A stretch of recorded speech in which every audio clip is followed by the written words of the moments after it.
When 2020 returns, there are secrets to being a good matchmaker, and they're learning them at school. Call it Cupid Academy. The new generation of matchmakers are young, hip, male, female, gay, straight. It's not about the money. It's about wanting to see someone happy in a relationship.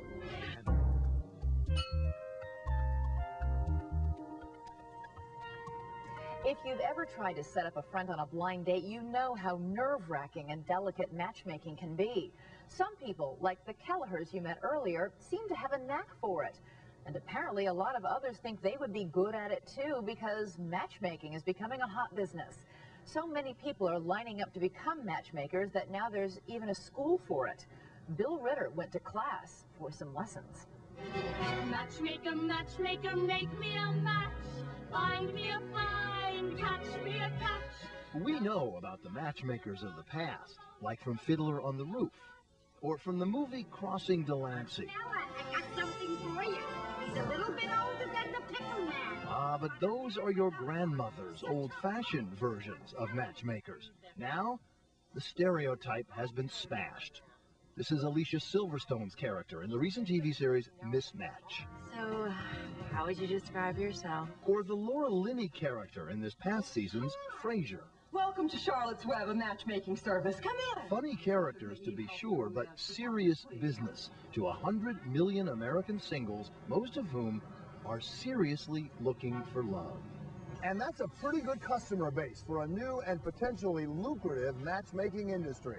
An industry that's blossoming here in New York and in other big cities. And that got us thinking, exactly where do matchmakers come from?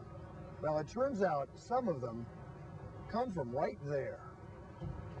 What we're doing today really is honing in on the sort of human aspect of matchmaking. Welcome to the Matchmaking Institute in New York City. Call it a school for aspiring yentas, kind of a Cupid Academy. We started the Matchmaking Institute really to help people start a career in matchmaking, and two, to help singles find a qualified matchmaker. 6 years ago, Lisa Clampett gave up her career as a social worker to become a full-time matchmaker. She deals only with high-end clients. That means men who pay her up to $20,000 a year to help them find a mate.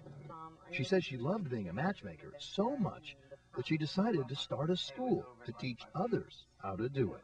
What I found before we started this is people have no way to get into the industry, and by creating a training, it really trains people how to enter the industry and how to maintain standards. The class is a surprisingly diverse group, at least the one we saw, but all the students seem to have one thing in common. They all want to reinvent themselves and get in on the ground floor of the new dating industry boom. So, just what kind of people want to do this?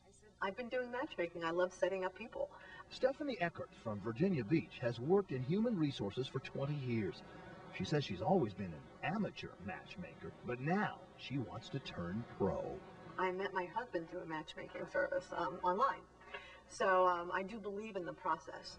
Ross Gordon has his own limousine company, but over the past year, on the side, he started producing events for Jewish singles.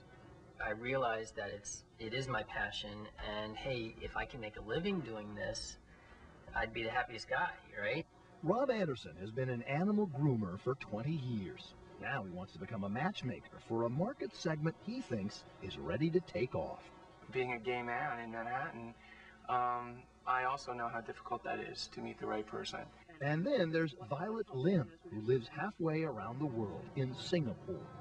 She saw an ad for the Matchmaking Institute, and she was so intrigued that she quit her job and flew 36 hours to New York City just so she could take the class. And I thought, hey, you know, this is a great idea that they have in the U.S. and we don't have it in Singapore. Lisa Clampett's message to her students is that matchmakers are like personal trainers for a client's love life, kind of a headhunter for the heart. You know, it's to handhold them, it's to be their friend, it's to be their mentor, it's to be their guide into a world where they can actually have some support in their personal life. Now, this class is not cheap. Pre-screening, then in-person interview, Clampett takes her students step by step for what's required to become a full-service matchmaker. ID check, photos, profile form into the database. Each class brings together several relationship experts, including a clinical psychologist. In terms of nonverbal communication, touch indicates a lot of things. And there's a professional relationship coach who talked about how to deal with difficult clients. You know, if you have a client that's just desperate to get married, it's not going to work. You've got to get them back in themselves. Also making an appearance, Steve Sachs, author of The Mate Match. You have to put two people together and see what happens of how their chemistry levels are. Sachs has created an extensive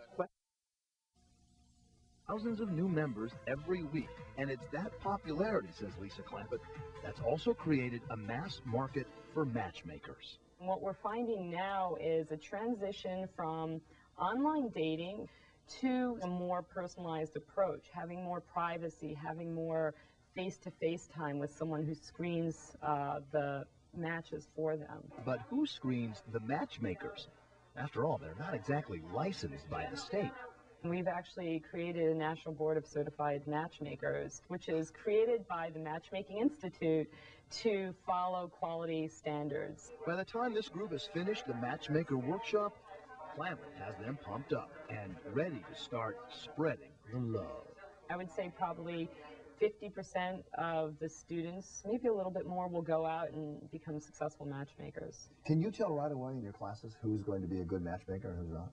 The people who are curious, motivated, have come sort of with, questions.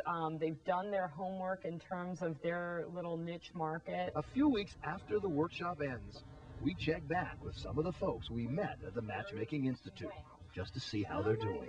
We caught up with Stephanie Eckert in Virginia Beach as she was going to pick up her new business cards. This looks absolutely beautiful. And we saw her later as she was interviewing her first client. Are you looking for a mate, a companion, marriage? What are you looking for? Give me a little bit about your relationship history. Well, I have dated. Rob Anderson, after taking the course, has set out to become a matchmaker for the gay community. And back home in Singapore, Violet Lim has already set up her matchmaking service. She calls it Lunch, actually, and she's got a website. Okay, this is the front page of the site. So this is sometimes the first contact for our clients. And she's starting to attract clients. We have a couple of forms here that we need you to fill in. And so just like that, a new generation of matchmakers is born. Of course, just how successful they'll be remains to be seen. But to borrow a phrase from the Fiddler on the Roof era, using a matchmaker, well, maybe it couldn't hurt.